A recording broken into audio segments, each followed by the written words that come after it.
คณะรัฐบาลได้พร้อมกันค้นคว้าปรึกษาหารือและพิจารณาปัญหาสำคัญของชาติโดยเฉพาะปัญหาหีบด่วนในการแก้ไขผลกระทบดินยุบอยู่เขตบ้านทงมังเมืองไซธานีนครหลวงเวียงจันทร์และสภาพนักท่องเที่ยวอยู่ลาวกองประชุมสมัยสามัญของรัฐบาลประจำเดือนมังกรเดือนกุมภาพันธ์2026ได้ไขขึ้นในวันที่24กุมภาพันธ์2026ที่สำนักงานนายกรัฐมนตรีภายใต้การเป็นประธานของทานสอนไซศรีพันดอนนายกรัฐมนตรีมีบรรณาธิการห้องนายกรัฐมนตรีสมาชิกรัฐบาลผู้ต่างหน้ากระทรวงองค์การเข้าร่วม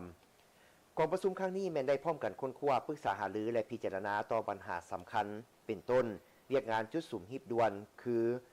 ห่างเนื้อในบทเผยแพร่ของนายกรัฐมนตรีเกี่ยวกับแผนพัฒนาเศรษฐกิจสังคมแห่งชาติ5ปีครั้งที่10 2026-2030ความคืบหน้าในการแก้ไขผลกระทบดินยุบอยู่เขตบ้านทงมังเมืองไซธานีนครหลวงเวียงจันทร์สภาพนักท่องเที่ยวอยู่ลาวในปี 2025 และเสนอทิศทางส่งเสริมการท่องเที่ยวในต่อหน้า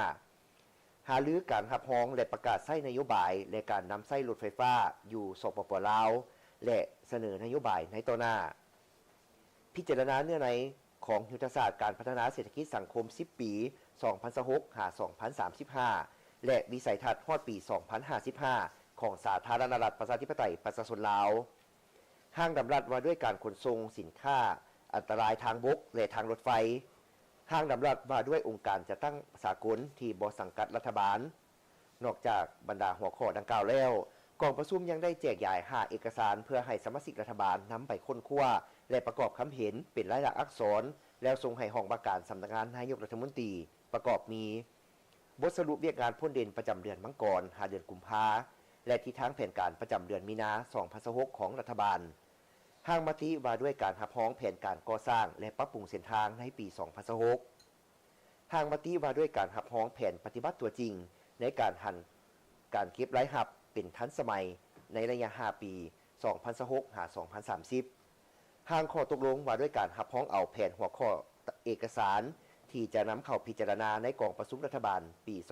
2026และห้างมติว่าด้วยการแบ่งความรับผิดชอบในการจะตั้งปฏิบัติมติว่าด้วยการสร้างเศรษฐกิจเอกราชเป็นเจ้าตนเองในระยะใหม่ฉบับเลขที่04/กมสพลงวันที่11เมษายน2024ฉบับปรับปรุงท่านนายกรัฐมนตรีได้ยกให้เห็นสภาพการพ้นเด่นที่เกิดขึ้นอยู่ภาคพื้นและสากลยังสืบต่อเข่งฮ้อนและซับซ้อนโดยเฉพาะเป็นความขัดแย้งทางด้านการทหารเศรษฐกิจการค้าปัญหาชายแดนและอื่นๆซึ่งปัญหาเหล่านี้ยังจะสืบต่อเป็นสิ่งท้าทายและอาจสร้างผลกระทบต่อชีวิตและทรัพย์สินของประชาชนอยู่หลายประเทศทั้งเห็นให้สภาพเศรษฐกิจโลกที่มีความยุ่งยากอยู่แล้วนั้นยิ่งจะสืบต่อเพิ่มความผันผวนและมีผลกระทบเป็นวงกว้างตืมแน่นอนว่าประเทศลาวจะบ่สามารถหลีกเลี่ยงผลกระทบจากสภาพดังกล่าวทั้งทางกงและทางอ้อมบ่หลายก็น้อยฉะนั้นจะต้องได้สืบต่อติดตามอย่างใกล้ชิดและมีมาตรการแก้ไขแต่หัวทีให้ทันการเพื่อบ่ให้กระทบต่อชีวิตการเป็นอยู่ของประชาชนพนักงานรัฐกรและการพัฒนาเศรษฐกิจสังคมของประเทศเฮาท่านยังได้เรียกร้องมายังบรรดาท่านสมาชิกรัฐบาล